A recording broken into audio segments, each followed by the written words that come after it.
Assalamualaikum warahmatullahi wabarakatuh. Di sini saya akan mempresentasikan hasil pekerjaan dari kelompok kami, yaitu perlawanan terhadap VOC, Pattimura, dan Ponorogo. Berikut adalah kelompok dari kelompok kami, yaitu Gilang Yudo absen 20, Nia Hadian absen 33, Hersa Nur Aprianti absen 21. Pertama yang kita bahas yaitu perlawanan Pattimura di Maluku. Perlawanan ini dilatar belakangi ketidakinginan mereka akan kedatangan bangsa Belanda di wilayah tersebut. Pada tahun 1810 sampai 1816, Hindia Belanda termasuk Maluku dikuasai oleh Inggris. Masa Inggris ini beberapa ketentuan pada masa VOC tidak ditegakkan dalam praktik monopoli dagang terutama cengkeh dan kerja rodi. Pada tahun 1817, Belanda kembali menguasai Maluku. Aturan yang menindas kembali diberlakukan, seperti kerja paksa dan monopoli dagang cengkeh.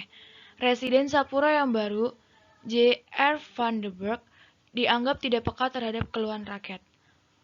Tokoh perlawanan rakyat Maluku yaitu Thomas Matulesi atau Kapiten Pattimura, Kapiten Paul Setiauha, dan Christina Marta Tiauhu. Pattimura berhasil merebut benteng Dürstedt dan benteng Deverdijik. Perlawanan yang gigih membuat Gubernur Ambon terpaksa meminta pasukan dari Batavia.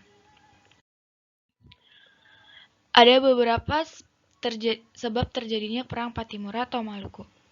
Di antaranya, diberlakukannya pelayanan hongi atau memonopoli rempah-rempah, dan hak ekstripasi atau hak memusnahkan pohon pala dan cengkeh yang tidak ikut aturan permonopolian.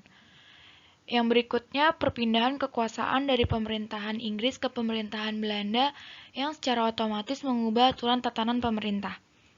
Yang berikutnya, adanya kerja wajib dan pembayaran wajib kepada pemerintah Belanda, serta belum lagi terdapat pajak-pajak yang ditetapkan Belanda. Yang selanjutnya, pemerintah Belanda mengeluarkan uang kertas sebagai pengganti uang logam yang biasa dipakai rakyat Maluku yang menimbulkan kebingungan. Dan yang selanjutnya, banyak tenaga pribumi di Maluku yang dijadikan serdadu atau tentara perang. Berikut ini adalah contoh benteng perlawanan Pattimura yang disebut benteng Dürstedt. Untuk materi yang kedua ada Perang Diponegoro. Perang Diponegoro atau Perang Jawa adalah pemberontakan yang dilancarkan oleh masyarakat Jawa di bawah pimpinan Pangeran Diponegoro. Perang ini merupakan kekacauan terbesar yang terjadi pada kekuasaan pemerintah kolonial Hindia Belanda. Berlangsung selama 5 tahun, dari 1825 sampai 1830. Perang ini membuat kas pemerintah menjadi kosong, ditambah kehilangan ribuan serdadu Eropa. Perang ini menewaskan kurang lebih 200.000 orang baik militer maupun sipil, menjadikannya pemberontakan paling berdarah dalam sejarah Hindia Belanda. Kesultanan Yogyakarta pada tahun 1822 setelah wafatnya Sri Sultan Hamengkubuwono IV dikuasai oleh Residen Yogyakarta Hendrik Smisart yang mencampuri urusan kekuasaan keraton. Sementara itu, Gubernur Jenderal van der Schaafelen meminta seluruh tanah sewa dikembalikan kepada pemilik dengan kompensasi tertentu. Hal ini terjadi disetujui Pangeran Diponegoro, karena akan membawa keraton kepada keberangkrutan atas banyaknya tanah yang dikembalikan. Namun, Smisart berhasil meyakinkan Ratu Ageng dan Pati Danurajo selaku wali raja untuk memuluskan kebijakan tersebut. Keraton terpaksa meminjam uang dari Kapiten Tionghoa untuk membayar kompensasi tersebut. Penyebab terjadinya Perang Diponegoro. Perang ini disebabkan oleh menguatnya pengaruh Belanda di dalam keraton. Banyak di antara pengguna keraton yang memihak Belanda karena mendapatkan keuntungan-keuntungan sendiri. Pangeran Diponegoro memutuskan hubungan dengan keraton pada Oktober 1824 dan pulang ke Tegalrejo. Ia membahas mengenai kemungkinan untuk melakukan pemberontakan pada Agustus tahun selanjutnya. Pangeran Diponegoro menghapus pajak bagi petani untuk memberikan ruang pembelian makanan dan senjata. Perang akhirnya pecah ketika Smisart pada Mei 1825 memperbaiki jalan Yogyakarta sampai Magelang melalui Tegalrejo. Patok-patok jalan ini melewati makam leluhur Diponegoro, sehingga menyebabkan kemarahannya. Ia memerintahkan mengganti patok tersebut dengan tombak sebagai pernyataan perang terhadap Belanda dan Keraton Yogyakarta.